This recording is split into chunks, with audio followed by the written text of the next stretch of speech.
Amazon accepté quoi?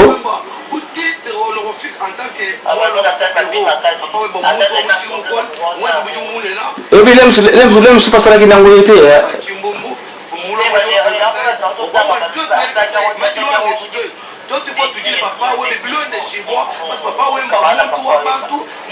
William se sarà che non vuoi dire, lo vuoi considerare che c'è la mola che per me non ha. A bosso là.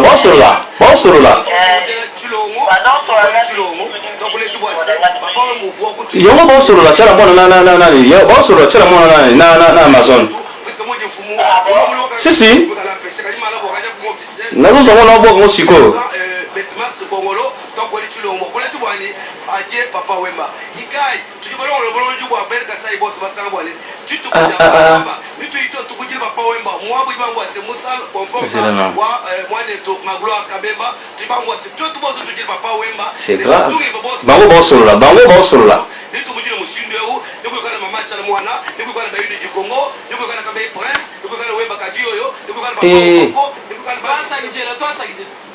Nandeko tozana pale du peuple chala mwana mama national yango mate bilobalo belobama yawana yango bazo lobelango kokoli nango ndenge lutu basimara lobaka bilobalo batuba sila capte oh mama Amazon abengali chala mwana ekobanda boni likambo wana chala mwana sai nini asa artiste musicien bon mpona kosukisa bilobalo ba po yateni tselo baka bilobalo yoka wa bozali komona ezali réalité chala mwana mamu national mukaji muko akasantu nde bozali komona wana azali pe kolela ndeko na ye Jules Sungu Embadio o tango bituka ezalaki nde ezalaki bango to bazalaki babelaka sai lelo tokomisa nkoro chala mwana kasai santal kasi chala mwana papa yemba ezali moto moko bazali na likambo te mpe Marie Rose Luzo bazali mwasi ya botosi azali mwasi ya libala ayebi relation osenga na nkolo kenga so ene ya kokufa nakufa bope nzambe akokisa yango tolobaki papa bazali mokristo ya bakatoliko akufi ndenge mokristo akufaka atungisi libota te asambrouye te na yamba na ye mpe lelo mwasi ya ye oyo akende kobala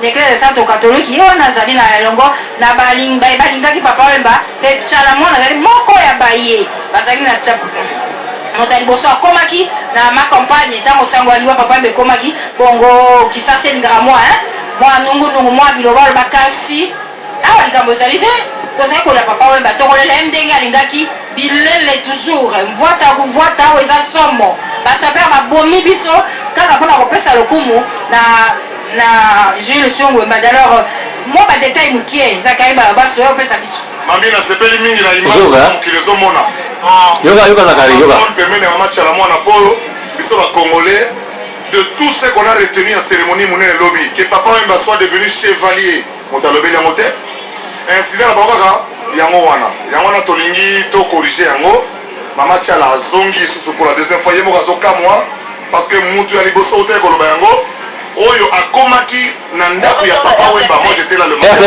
RTNC bolimisa biso parce que en direct bazoleka liboso ezali chala mwana ye bayambani baleli mpenza ya kosakana te ngai nazali présent Zakaria encouragé mpona voyage akende pai papa azalaki kuna na Côte d'Ivoire ezali Maman chala mwana. Et je rappelle également, chala mwana ne fait pas un avion. Oui, qu'il y a Bichon pour avoir papa parce que nous autres est au bébé. Justement parce que maman chala mwana kokaki tellement tel voit papa, il me fera conduire délégation. Pourquoi tu check maman chala mwana en avion? Parce que beaucoup sur la carrière maman chala mwana est qui na Côte d'Ivoire. Abima na Côte d'Ivoire. Donc na Côte d'Ivoire. Mais le même soir, elle a fait un malaise toboyi surtout ma deuxième ngambo akendeki te atikalaki akende sukuna te donc image wana yango wana bilobaloba tuba otika yango tokunda papa na ndenge elongo bani deuxième image symbolique bomoni ministre Mende na Olenga Nkoy baza bandeko ça fait plus de 15 ans basolaka te plus de 15 ans wana asika moko te